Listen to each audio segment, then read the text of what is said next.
Conditionals are an important part of a program. They allow you to make decisions based on a set of data or conditions.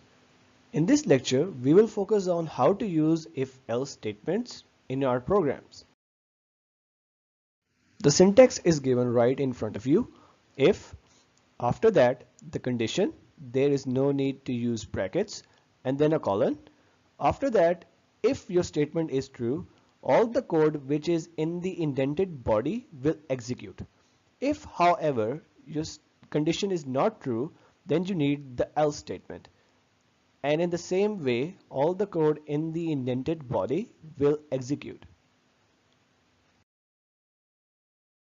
We can also declare multiple conditions using elif, which stands for else if.